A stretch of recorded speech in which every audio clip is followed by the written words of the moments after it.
advertising was done by the clients, not by any agencies. So once I finished studying marketing, I suddenly discovered this thing called the advertising industry. And so I looked around the class and I tried to work out who would be creative and who would be strategic and who would be a good suit, and basically kind of like trying to, which I'm sure you've all done already, trying to mark off. Of the 40 people in my year, 3 people went into advertising, and I'm the only one still in the industry pretty much full time. So that gives you an example. So I hope that each and every one of you is going to be the one that sees your career through in the industry. So I'm going to share a little bit about my story and where I come from and what I've done. And then I'm going to share our story, being the M&C Saatchi Abel and group of companies story. Because we are the youngest advertising agency of scale in the South African industry. We only started 11 years ago.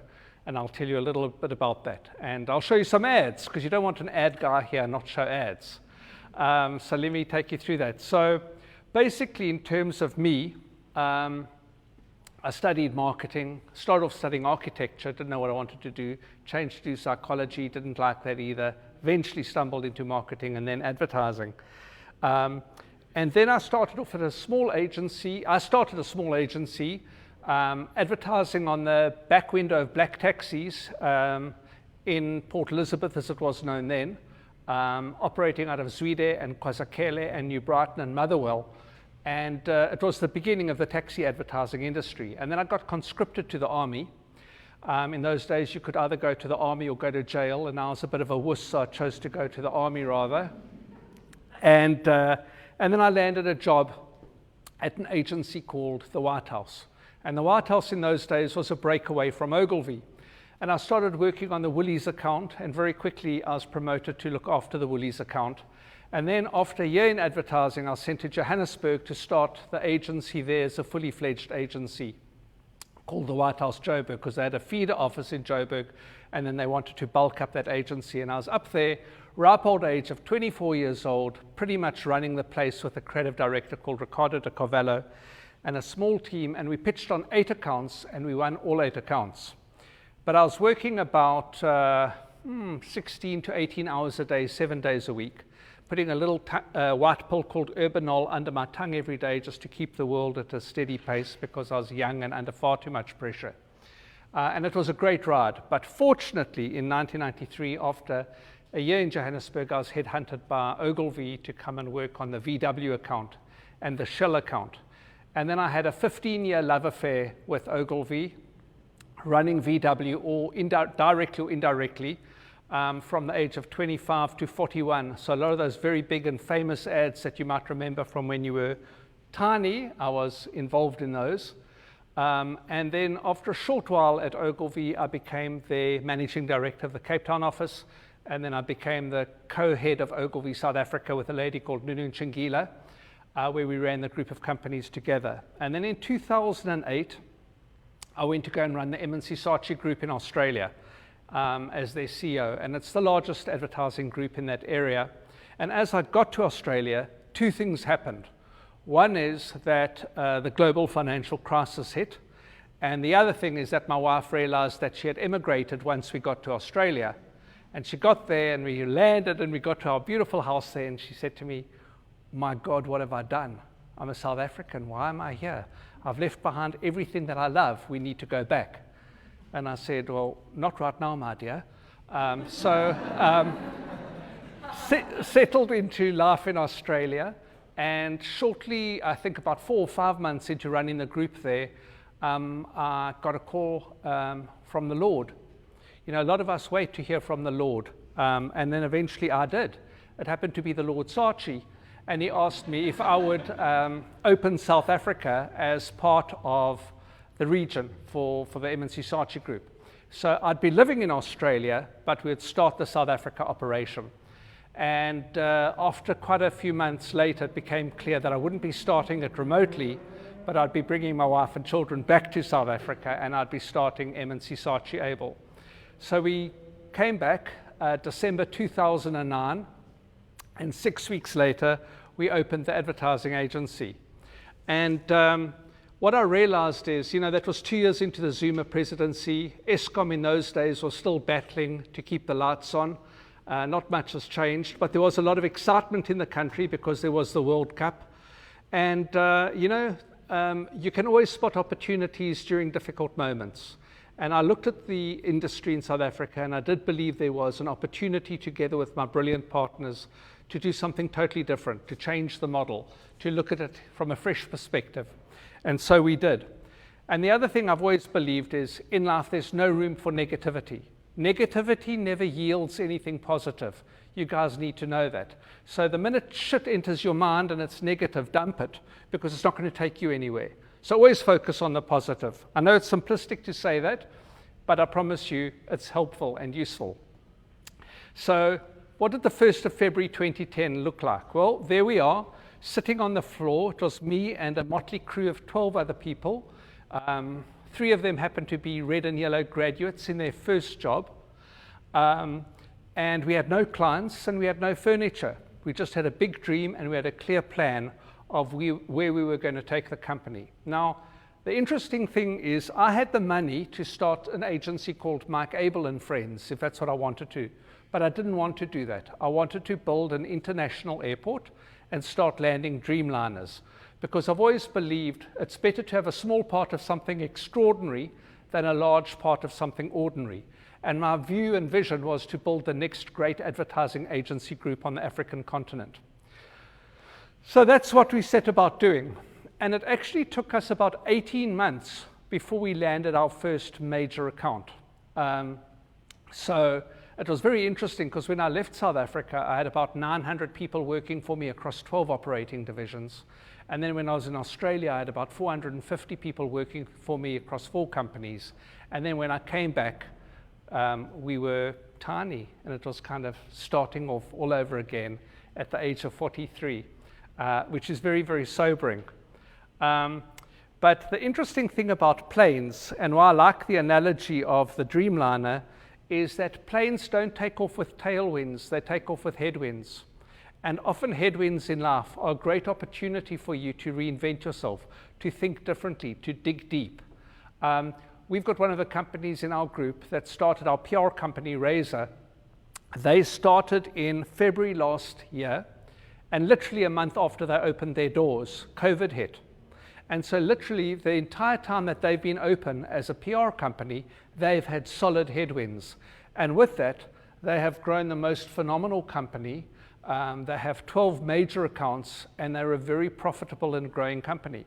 So it just proves what you can actually do when you are confronted with challenges. So this is what we look like today. We've got M&C Saatchi Abel, Cape Town and Johannesburg. We've got our Africa network. We've got Connect, and Melissa was one of the founders of Connect, so she's a very wise and clever lady, lots to teach you. We've got our sports marketing and the experiential marketing company, Levergy. We've got Raise, our PR company. We've got our marketing consultancy called Black and White, and then we've got a small boutique advertising agency called Dalmatian. All started during a downturned economy. All started when people are saying, should we be here? Is there a future for us? And we today are one of the top 5 advertising groups in the country, 11 years old. That's what you can achieve. And so we talk about it as a decade of brave dreams. So for those of you that do come and work at the agency one day, and I'm sure many in this room will, the interesting thing about it is we babies. We're still growing. I don't look at our company, despite our success, as being a big established agency. I look at us as being at the beginning of our story, and I think we have a wild and exciting future ahead of us. We're a very diverse company. We've got about 375 people working in the company today, spread across our campuses. We are a very transformed company in terms of the industry, and we have 60% women and 40% men in the industry. So for the girls in the room, you have a 6 out of 10 chance, certainly at M&C Saatchi Abel. And then in terms of diversity, we are over 60% black in terms of talent in the company. So we've always put transformation at the center of our story, and I've done that since my days of starting glass ads out of Zwede and KwaZulu in the 80s. It's very important to me. This is what our client list looks like. So we've got some of the most famous clients in the country living underneath our roof. We've got amazing new economy brands like takealot.com, and I'll talk about them, which we started off with them when they opened their doors all those years ago. We've got Nando's. Yes, we are the agency that does Nando's. Standard Bank, and many, many more amazing and exciting accounts. I'm going to show you some work, as I said just now. So how have we done it? How have we built this company? And what I'm going to say to you now is no different to the way I approached being a student at the AAA, when I used to work on projects together with the teams, and we used to do case studies, a lot of what you're going to be doing, or those of you that are heading towards the end have done. So the first thing is hands-on leadership. And what I mean by that is, for some of you who can think back to some of the great coaches and trainers, we don't have Alex Ferguson in our company. There's nobody standing on the side of the field with the whistle getting huffy. You're either on the field playing the game or you're out the stadium. So all of us, myself included, contribute to the development of strategies, of ideas, building relationships with our clients. So nobody's above the business. That's the first thing. The second thing is a sharing culture. And by that I mean skills transfer, skills development, many people owning the company. The company is very transformed in terms of the ownership. The company is majority South African owned by staff inside the company and the leadership team.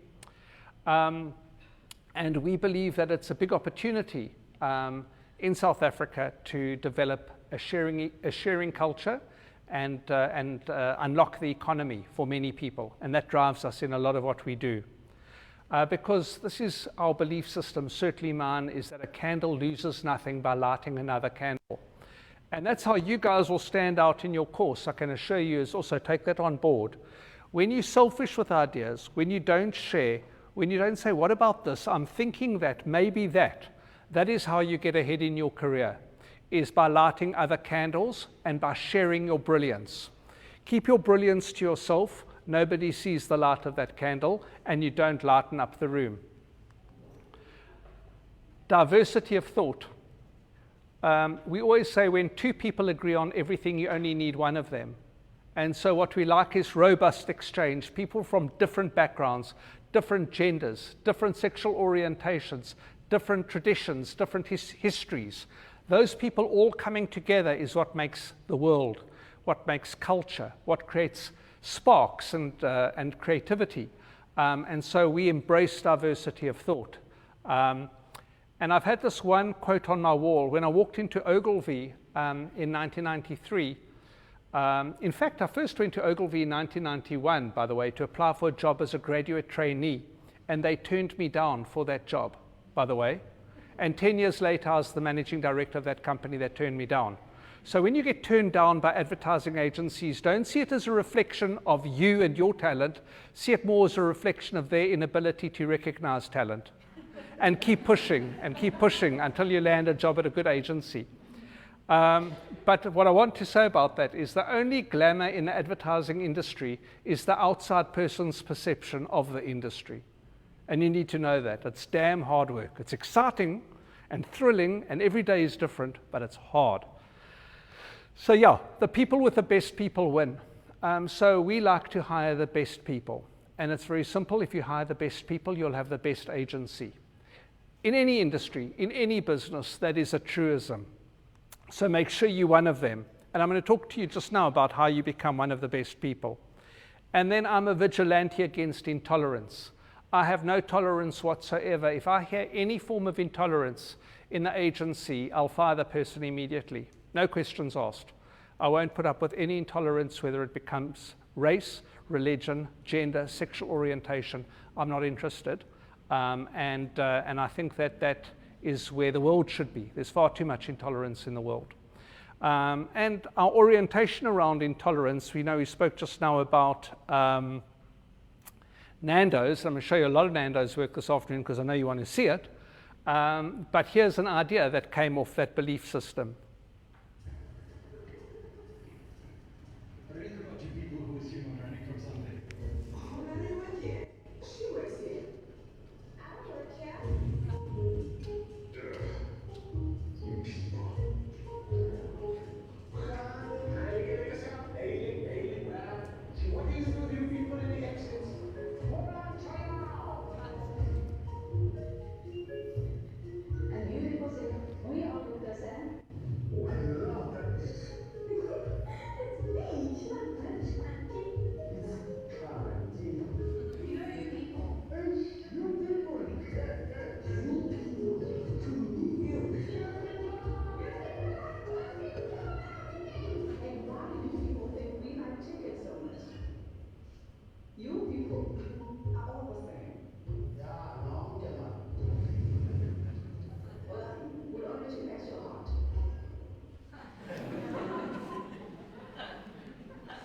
Exactly.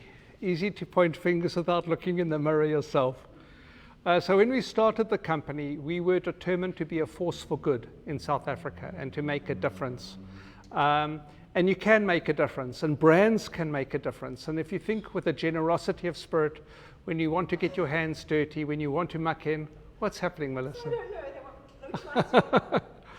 Then you can make a big difference. And an interesting story is one of the graduates from the advertising schools, I think he was from here, a guy called Max Patzak, had been in advertising and had worked at M&C Saatchi Abel really for a very short amount of time.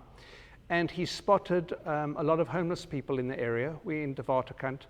And he was worried with it getting colder, borrowing the line from the Game of Thrones, winter was coming. And he wondered how these people that were in threadbare clothing would survive the winter. And he came up with this idea. And Gordon Ray, our executive creative director and at the time and co-founder of the company, called me to his office, and Jason Harrison, who's our group MD, who is a graduate of the Red and Yellow, and he said, I've got a brilliant idea that Max has come up with. Let me show it to you. And here's the idea. South Africa, one of the most unequal countries in the world, where the haves and have-nots live side by side. People want to help, but aren't always sure how. And for the homeless, begging is degrading. We wanted to find a way to help bring people together, not just to give, but to connect. And so the street store was born. The world's first premises-free, rent-free, free pop-up store for the homeless. Somewhere safe to give and easy to collect. Made only from a few posters, people drop off and hang up donations. Then the homeless choose things they actually want and like. For many, used to rummaging in bins, this was their first dignified shopping experience. Shopping in the street store was very nice. The people was accepting me, very good, friendly faces. The idea captured the attention of the media, locally and around the world. Thousands of homeless were clothed, and people were brought together like never before. But homelessness is international, so we went open source. The Street Store website allows anyone to download a printable toolkit to host their own street store, allowing street stores to pop up anywhere in the world. Now a brand new way of helping the homeless. Es un proyecto que nace en Sudáfrica. And it's now on Macaulay Avenue in Chattanooga. To date, 962 stores have popped up in cities around the world, clothing an estimated 500,000 people. But you can't host a street store every day. So we expanded the street store to hotel rooms. Guests often have items they no longer need. A street store hanging in each hotel room allows guests to donate their unwanted clothing. A simple idea, designed to restore the dignity to the homeless in one city at the tip of Africa, has become an ever-expanding global initiative for good that's touching the lives of so many people every day. You're sit forever. Thank you very much. There's no way to pay you back. Thank you very much. I appreciate it.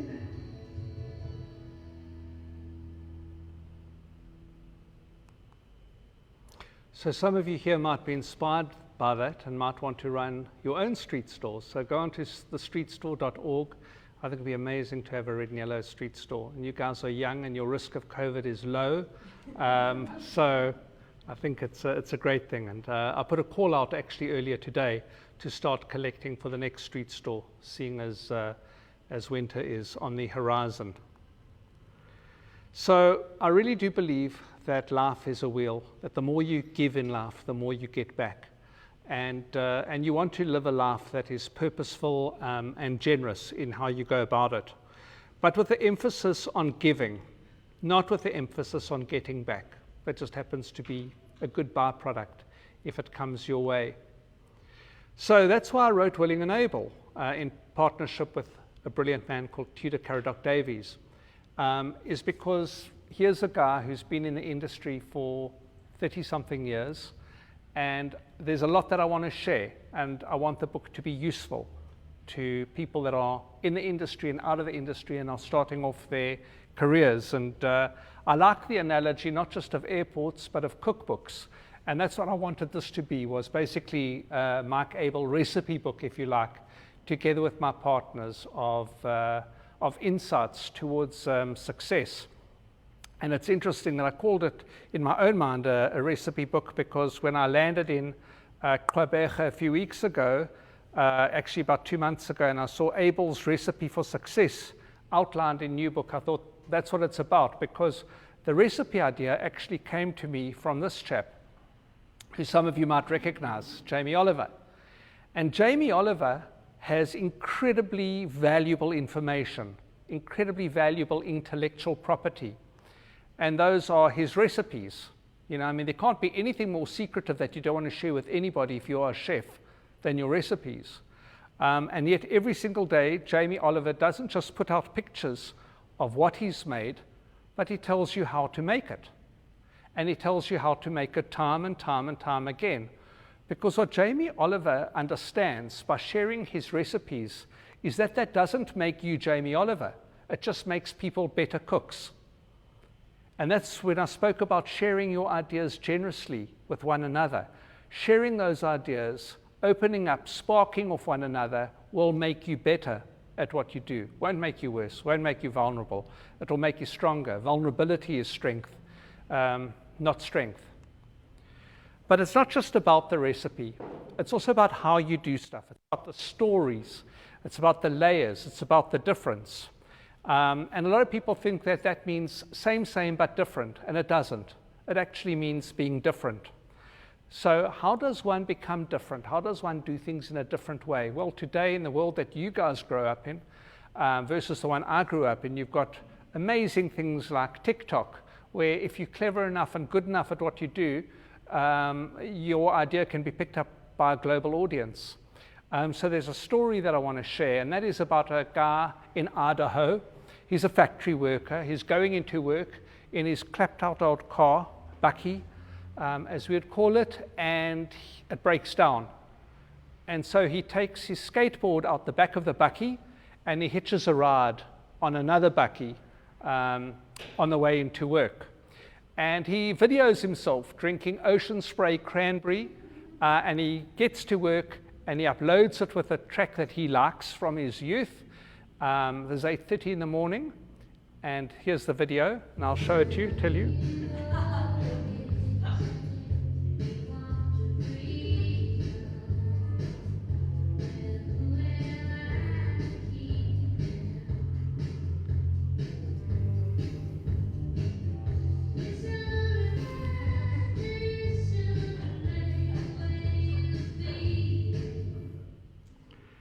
So 10:30 comes, and he has his tea break, and he looks on his TikTok account, and over 2 million people have watched his video, okay?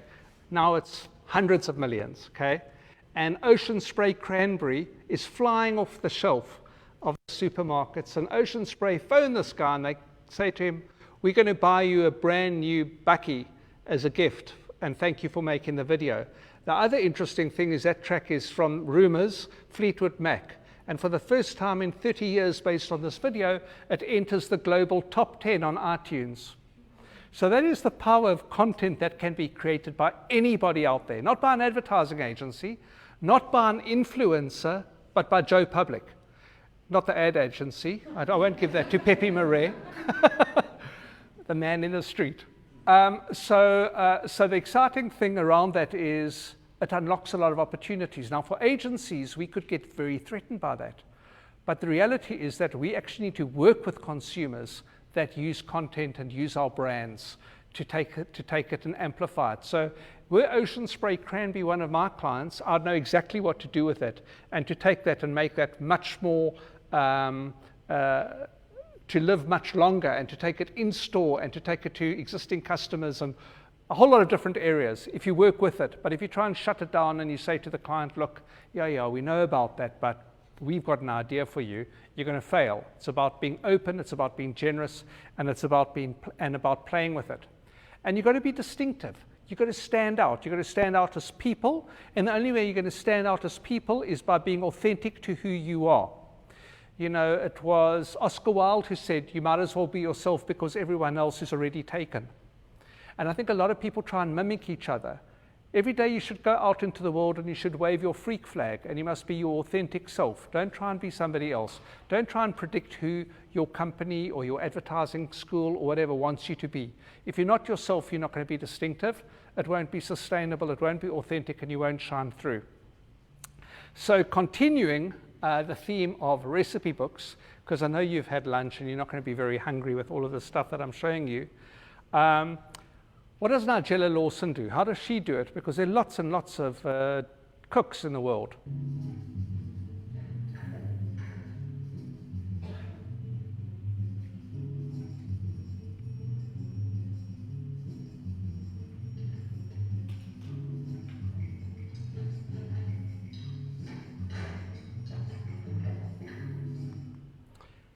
You see, because what Nigella understands is that by being authentic, by going down to the kitchen at night and opening up the fridge and pigging out on whether it's the half-eaten chocolate mousse or the half-eaten roast chicken, note, neither of those look good as food shots, and she's a chef. But what she's selling is delicious, and what she's selling is herself and her authenticity, and it's worked for her. There's a guy called Emeril Lagasse, and I was skiing a number of years ago in Colorado, and I had jet lag because you're very high and the time difference is awful. And so I turned on the TV. American TV is bad at the best of times, but I turned on the TV in the middle of the night, and I saw this guy, and this is a number of years ago, and it stuck out with me. And I'll show you how he's built an empire of one word.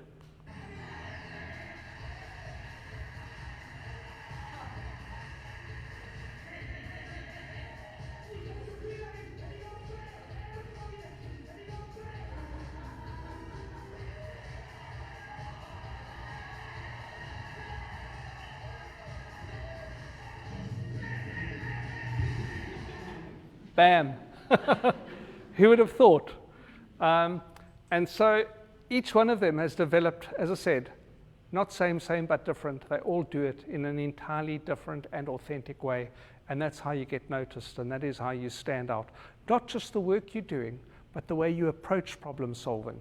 And the way you must approach problem solving in the year that you guys are here, or the 2 years, or however long you're here for, is problem identification is much more important than jumping to solutions. It's very easy to jump to a solution, but you might not be solving the right problem. So as you approach your year, make sure the most important thing that you solve is the problem, not the solution. And I'm going to talk about an example of that in a moment. So as I said, it's not about what they do, it's about how they do it. It's not about reinventing the wheel, it's about creating the best possible wheel. There are wheels out there. So problem identification. A number of years ago, 10 years ago, I was approached by a friend of mine called Kim Reed. He was when I ran Ogilvy, he was my client. He was the CEO of MWeb. And he, together with a company called Tiger Global, bought a small e-commerce business called Take-Two. And he came to me to do some advertising and some branding for Take-Two. And Take-Two, being an e-commerce player, was tiny, and the big giant in the South African industry was Kalahari, as you might remember. And so Kim said to me, how do we look at solving this problem? And we identified the problem as, well, what we like to do is to identify an enemy. That's our terminology. So if you had to ask Phil Knight of Nike, who is the enemy of Nike? You might think he'll say Reebok or Adidas or Puma. He won't say that. He will say apathy, because unless I can get more people off the couch and moving, I can't sell more sneakers. And the enemy of e-commerce is instant gratification. When people want shit, they want it now. They don't want to have to wait for a week or 2 weeks like you had to wait on Kalahari. So we thought if we could get stuff into people's hands quicker, we would be able to unlock a big opportunity. So I had a small client in the agency called Mr. D, Mr. Delivery, Mr. D Food. And so I phoned the CEO of Mr. D and I said to the CEO, tell me, when you guys aren't delivering lunch or supper, when you're not delivering Nando's, punt for my client, what are all of your drivers doing? And they said to me, well, it's actually quite quiet. So I said, well, not anymore. And I said to Kim, I think you should start a conversation with these chaps from Mr. D. And so he did. He met them and he bought them. And so when they weren't delivering lunch or supper, they could be delivering TV sets and tackies and tennis rackets. Some good alliteration there. And that basically unlocked the opportunity. And about a year later, they bought Kalahari.com, and we all know takealot.com. And that was Kim's idea. He said, why should we take two when we can take a lot? Absolutely. Let's brand that. So in order to get to those discussions, those conversations, those ideas, those thoughts, you've got to be fascinated by the world around you, by what you do, and then the way you represent it needs to be fascinating. So I'm going to show you an ad that we've just done for Lexus. We handle a Lexus out of M&C Saatchi Abel in Johannesburg. And, you know, there are traditional ways of doing automotive advertising. But with this particular car and brand, we've just launched this. And it was lovely to see it was featured on Ads of the World over the weekend, which is always nice when they pick up your advertising from the southern tip of Africa. And here it is. What do you consider amazing? At Lexus, it's a start button that becomes an enter button. Connecting into a car that performs a certified standard. Or a whole new track to test it. Unleash your passion for engineering that's from another world, where petrol power and electric energy coexist. And revealing the sports sedan designed like nothing you've ever seen. Now isn't that amazing? The 2021 Lexus IS Hybrid range. Experience a new dimension. Lexus, experience amazing. So when I look at advertising, and you can write this down or steal it or cast it to memory, it's a very simple trick that I actually learned from Ricardo at the White House back in the day. Is it relevant? Is it original? Is it impactful? And that is the way I look at every ad. Those are the three questions I ask myself, because if it's not relevant, you can be as original as you want, but it's what one of your founders, Brian Saltrip, would have called brilliant irrelevance. So the first thing is relevant advertising. Make sure it's original, and then make sure it's impactful in the way that you execute it. I'm going to show you two Standard Bank ads that are recent ads. Standard Bank is the biggest client at M&C Saatchi Abel, a very biggest bank on the African continent, and a very exciting bank that's going to many amazing places. And so we're partnering them on that journey, and we'll show you some work that we've done for two of their divisions.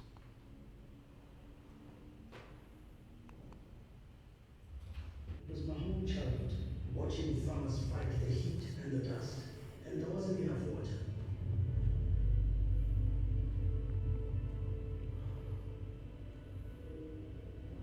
We could barely grow crops for our families to eat, never mind sell. But I had all these ideas, so I went to university.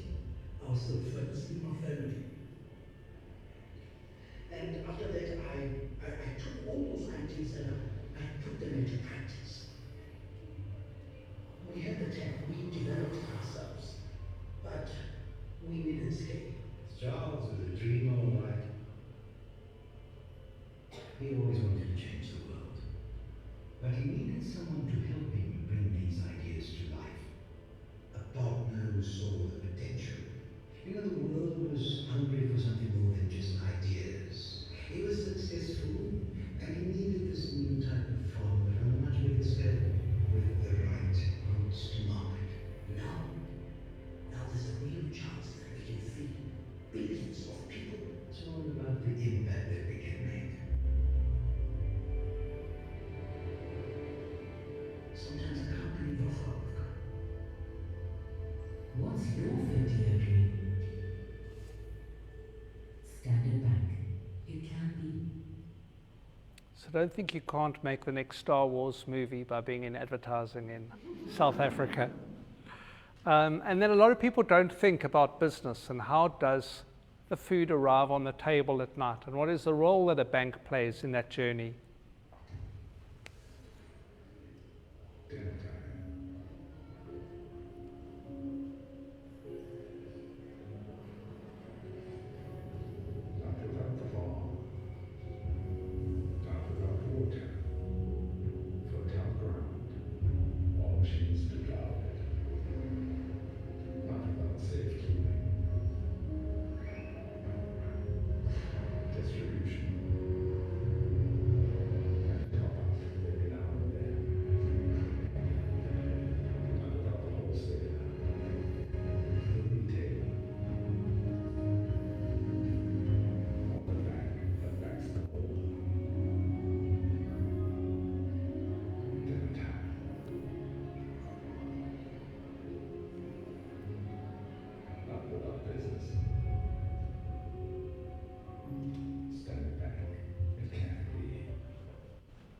I'm sorry about the sound. I don't know if you guys can hear the words on that side down there, but we're very proud of this work. And now I'm going to show you a Nando's ad. And Nando's has just introduced, well, from the beginning of this year, actually, some really affordable meals from only 49 Rand. And so we wanted to get the message around that Nando's is affordable whenever you feel like having Nando's. And so this is one of a series of ads. You already know your way around the pinch.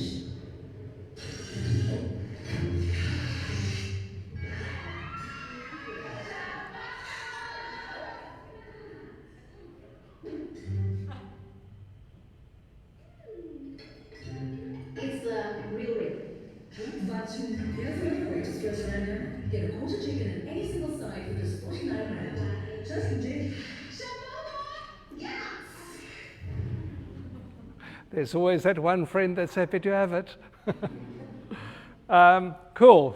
So, you know, one of the most amazing ads of all time, and this is an old ad, but I always love showing this ad because I think that it basically is the thing that separates people that go on to achieve amazing things in life and companies that achieve amazing things in life and brands that achieve amazing things in life from the run of the mill. So let me end on this ad and then I'll take some questions.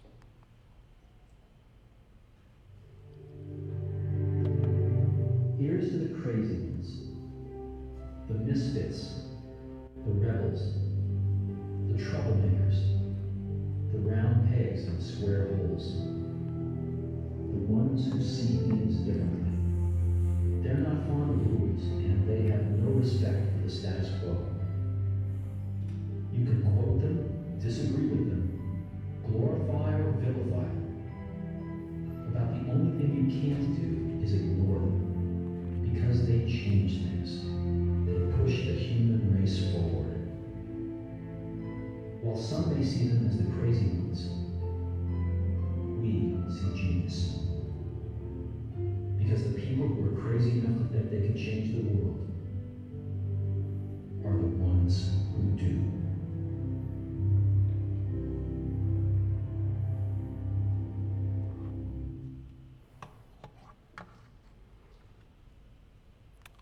Cool. Any questions?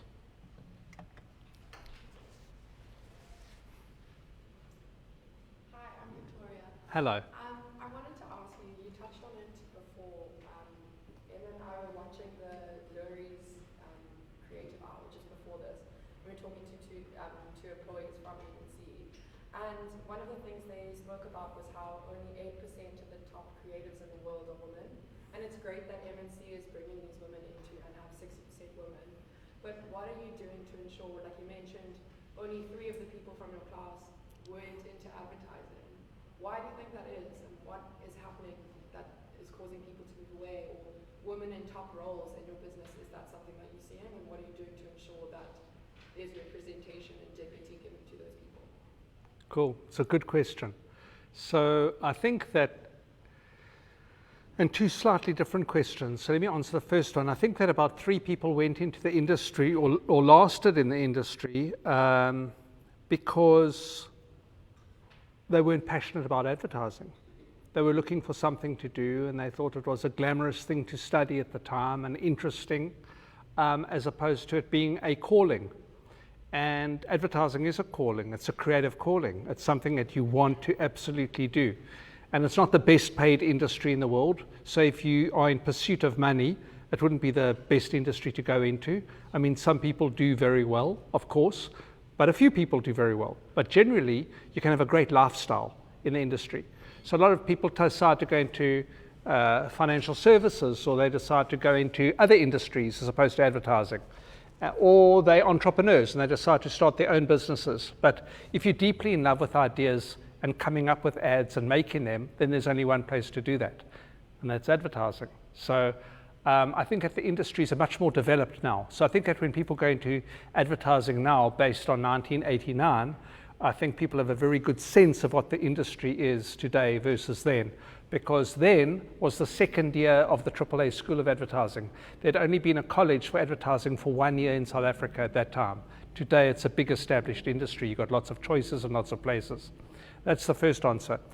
In terms of women in advertising, so there are many brilliant women in advertising, okay? I think that there have been many historic reasons, probably around flexibility of work, in terms of motherhood, in terms of many choices where people historically have left the industry when they've been brilliant at what they've done. And I think in terms of equal treatment of men and women, irrespective of their home circumstances, and flexi time and changing the world allows women to have, thank God, normal, long-term, rich careers in advertising, because there's no difference at all between the talent of women or men in advertising. So you can't look at it and say one is, a better predisposition to the career than others. If you look at our agency, the managing director of the Cape Town agency is a woman. The head of strategy for the agency in Johannesburg, Makosha, is a female. The strategy department is mostly female. If you look at, it was interesting, we were having a chat earlier around copywriting and art direction. We might have more male copywriters. I think we've got far more female art directors. That's not to say that there are not many brilliant female copywriters. But I don't see any, there's nothing I can put my finger on and say, well, that is why that number is what it is, because there's no underlying reason why that should be what it is, unless, I guess, women in the industry are finding the agencies that they work for not transformed or prejudicial against women, which I would think is insane, because there is no difference whatsoever in the talent between men and women. And we have mostly female account management people. And what I can say in a positive way, actually, is that a lot of the female account management people have a better eye for detail and for project management. And I'll say that unashamedly, because the numbers bear that out globally. And that is not to take anything away from creativity or strategy, but it is just an interesting observation in terms of an eye for detail and follow through. So I hope that helps with the question, because I don't know the finite answer, but I think that those are maybe some variables or some indicative observations around it. Cool. Cool. Same area.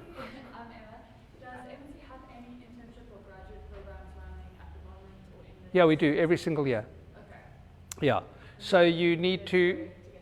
Yeah. So towards the end of the year, usually our HR department comes and talks.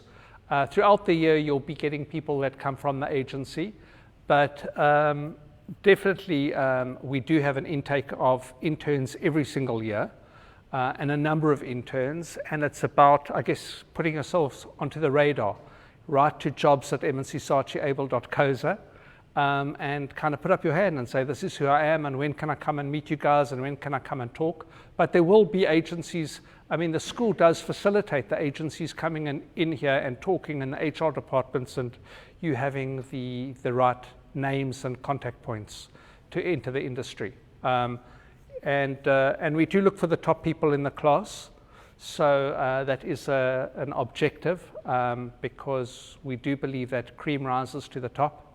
And if I look at all of the people that have done well in our agency, whether they're the head of strategy for the group, which is red and yellow, whether they're the group MD, which is red and yellow, whether there are a number of creative directors in our group, which is red and yellow, they were all the top of their class.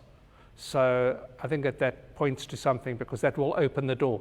It doesn't mean if you're not top of the class that you might not be brilliant. You might be brilliant. It'll just be harder for you to get in without evidence of that brilliance.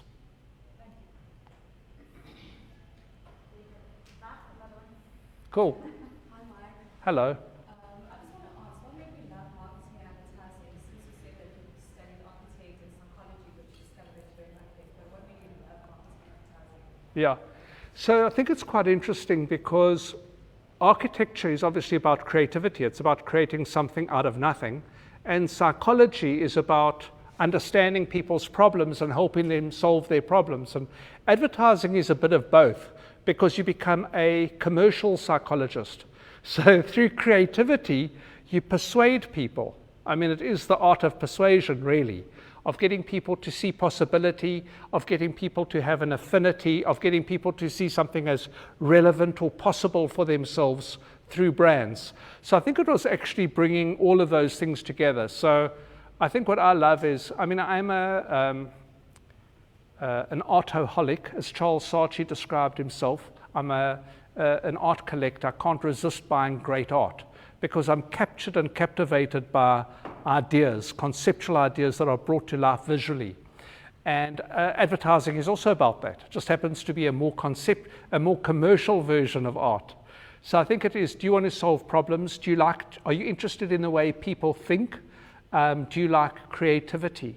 I think if there are people in this room that want to be in advertising that don't read, if you don't read a lot, if you don't watch movies, probably those two things, you're probably not suited to the industry, because people that are successful are voracious readers, whether it's magazines or whether it's books or whether it's listening to audiobooks or whether it's podcasts. You're fascinated by the world around you, and visually you love ideas, you love seeing things that are different, you have a natural affinity towards visual concepts. And if you don't have that, you won't be successful in advertising. It's as simple as that. Sorry if a few of you want to run screaming out of the room as a result of me making it that clear. Hi.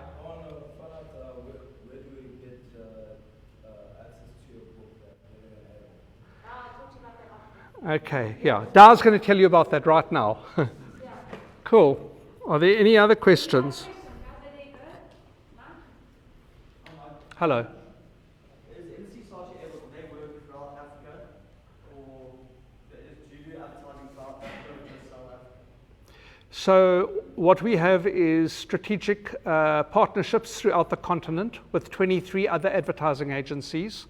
So where we work on certain brands like Heineken, and when I say Heineken, many brands within the Heineken global stable out of Amsterdam, across Africa, we will collaborate with those agencies, but we don't own those agencies in Africa. They're just affiliate agencies and partner agencies, but we rely on them for deep local insights, and they are invaluable in terms of bringing nuance, texture, understanding of the local markets. But other than that, M&C Saatchi Abel, our staff and the staff in our group of companies are all based between Cape Town and Johannesburg. Just going back to your question earlier, how many interns do you take on average every year?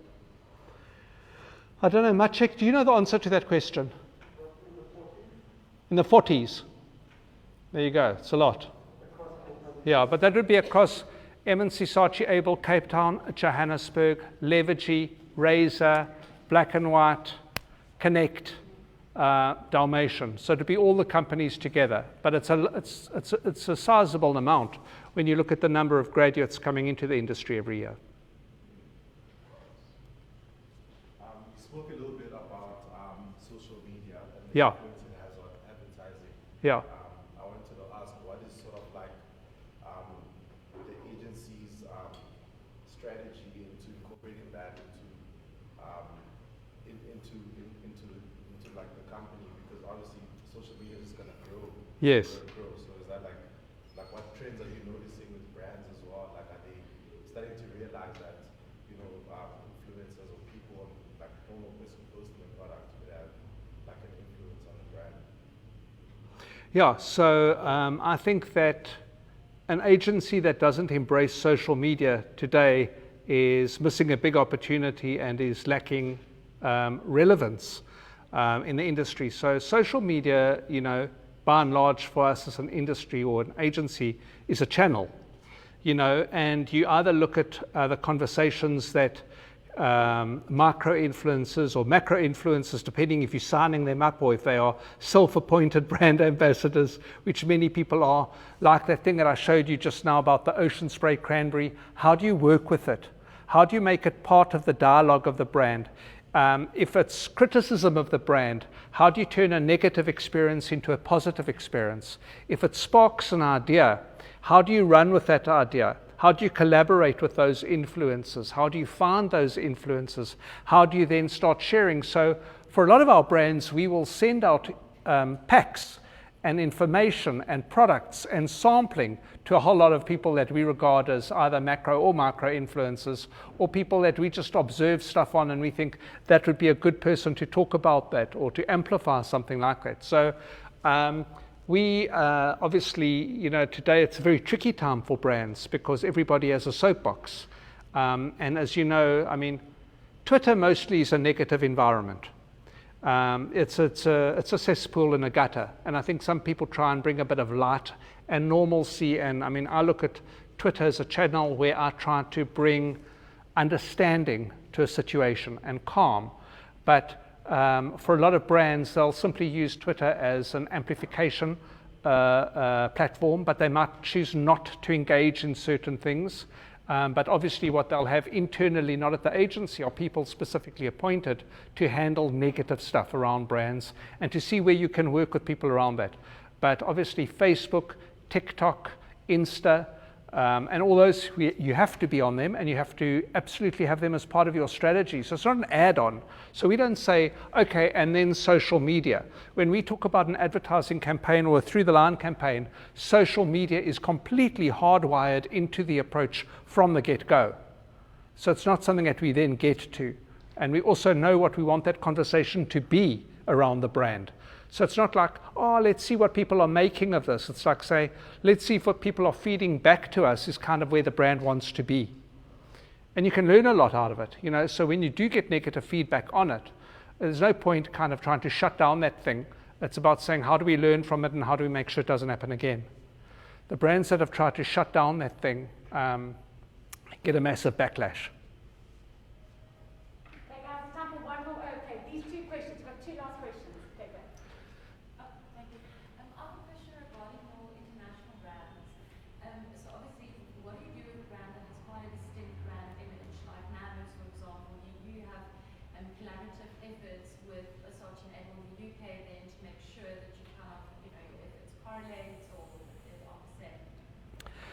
Yeah, that's a very good question.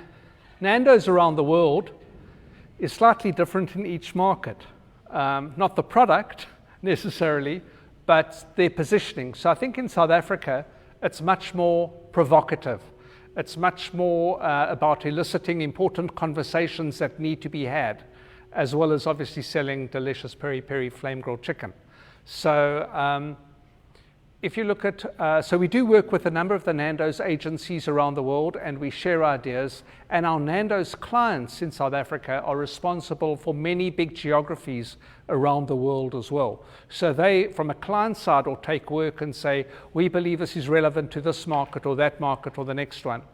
And then there are certain markets where we will work completely separately. So for example, we handle Lexus in South Africa and our agency in Australia handles Lexus, and we'll share thoughts and ideas, but basically we'll each be developing our own work. So the way M&C Saatchi works is quite different to where a lot of other agencies work, where you might have the brand that is held out of New York or out of London, and then it's sprayed throughout the world, and then all those agencies do is they do a bit of localization on that advertising.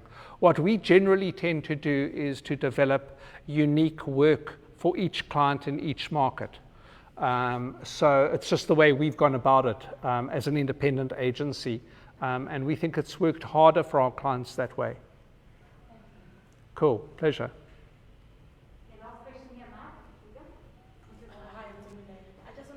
Hi. I just want to find out if you're testing them internally and if you have someone outside testing them so you check them out. In terms of creating the ads, or what? No, when you created them and you want to know if it's the right one. Oh, in terms of research? Yeah, if you're doing that internally or you're outsourcing with another company. Yeah. So a lot of the time, if it's formal advertising research, we'll appoint a research company to do it. So we would basically obviously get a lot of people to look at the advertising internally, form an opinion, see if we're on track, see if we're off track. We'd probably do that a long time before the final execution, which we kind of call tissue sessions, where we share ideas with people and get a broad amount of opinions around a piece of work. But when we actually do research, I don't like pre-testing advertising, because I think that a lot of the time people bomb really good ideas, and that when the consumer sees the ad as it's intended, completed on the TV set or on your computer or your phone or wherever you're viewing it, they might love the idea, but when you've done it as you've shared the idea with people in a research room up front, people, when you show them ads in research, tend to look for problems, not for opportunity. They try to spot what's wrong with it and why they shouldn't make it. I mean, I'll give you a great example. In 1994, I was doing an ad for City Golf. And the idea, and you can look at it on YouTube, the soundtrack is I've Got You Babe by Sonny and Cher. And the whole idea was City Golf at that stage was 10 years old, which is quite old for a car, but actually it was much older because the car had been designed in 1976. So here you've got this car. And the idea we came up with was to play with the one thing that the brand had going for it, and that is that the shape had never changed. So we thought instead of that being a weakness, let's use that as a strength. So the idea is that this guy goes into a tattoo parlor with his girlfriend and he puts her name on his arm. And then you can see he drives a City Golf. And then he breaks up with her. And so he goes back to the tattoo parlor and her name is crossed out and the next girlfriend's name is there. And then that name is crossed out, and so it goes on through the ad. Eventually where he's ditched by his bride at the altar, and he goes back in and he puts City Golf on his arm, because that's the only constant in this world of change. So we share this idea. So somebody in the marketing department at Volkswagen says, but hold on, do you know that in the black market, if you have a tattoo, it means you've been to jail? Now we are talking about 1994, okay? So we can't make this ad. So the client is in a complete state. So people are going to think that this guy that drives City Golfs is a jailbird. So we research it. They say, you must test this to see if it's true. And we get the research results back, and it says, absolutely, in the black market, if you've had a tattoo, it means you've been to jail. We suggest you don't make this ad. I kid you not. So I said, but hold on a minute. People will see this guy going into a tattoo parlor and having it put onto his arm. They're not going to see him in jail. So how will that come out of the ad? So I said to VW, let's make this ad, and if it bombs in research post-testing, then the agency will pay for this ad. We'll make another ad for you for free. So we made the ad, and the ad flighted. And in the post-testing, not a single person said that if you've got a tattoo, you've been to jail, because they saw the ad. You with me? So, yeah, long answer to your short question. Cool. Thank you, guys.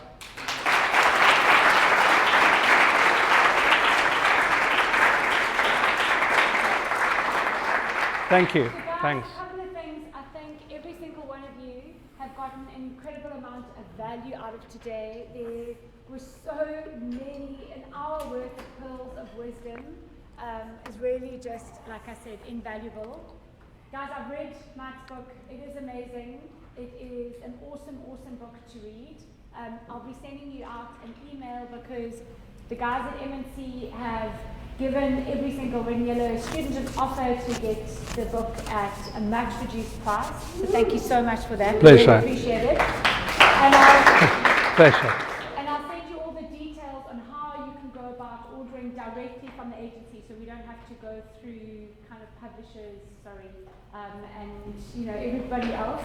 But really, Mike, kind of, I can't thank you enough. We know how busy you are. We know how much you've got on your plate, and you've got your 100th pair of socks. I love it. And thank you so much for coming. Great. Once Thank again. you so Really much, Di. It's been appreciate great being here. Yeah, Thank you very much. Thank you for the invitation. Thank you, everybody. Thank you. Thank you so much. Thank you. Really appreciate it. Always great to be here.